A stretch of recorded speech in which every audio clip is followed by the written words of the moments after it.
Hello, I'm the Healthcare Effectiveness Data and Information Set, or HEDIS for short.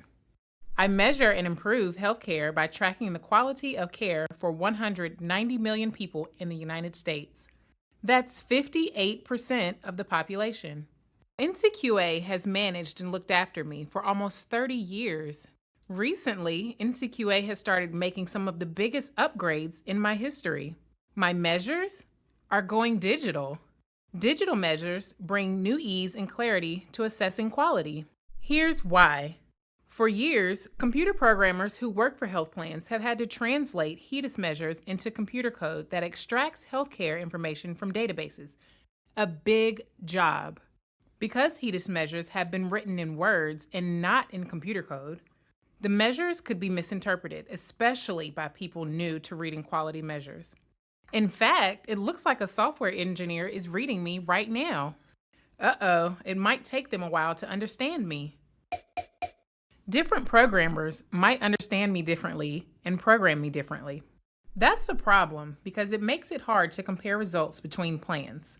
To ensure consistency and apples-to-apples comparisons, NCQA has begun to write measures using a standard digital language. People who aren't programmers can read the measures, but the language is still precise enough for computers to use. Before we take a closer look, check out my new size. I've lost a lot of weight. Now that my measures are digital, I've slimmed down and fit inside a zip folder. Programmers can download me from NCQA and plug my code straight into their computers. It's fast, easy, and doesn't require interpretation. Programmers like to know about the two main parts of my digital format. My quality data model, or QDM, contains the basic elements that comprise a quality measure. Things like procedures, patient encounters, and lab reports.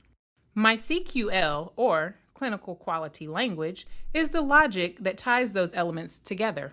Here's an example of a digital measure in action. This measure's CQL code tells the computer to look for patients who have a diagnosis of pharyngitis or sore throat. The CQL can tell the computer to look for a specific time range, illness severity, and other data. Then the data can be combined with other CQL classifications, such as doctor visits or medications. If we want to find office visits when the patient had a sore throat, we write it like this. Then the computer looks for these diagnoses in the database.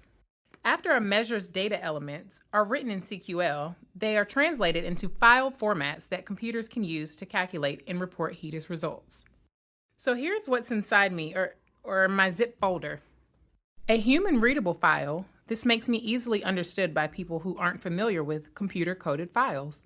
A CQL file. This is a list of all my data elements written how a computer understands. An XML file. This is a machine-readable file that stores and transports data. And a JSON file. This is a JavaScript file. It's included because some computers read JSON files easier than XML files.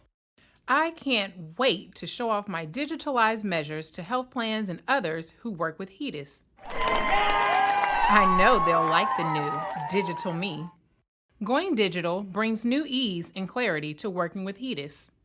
Look for more news about digital HEDIS as NCQA creates even more digital measures.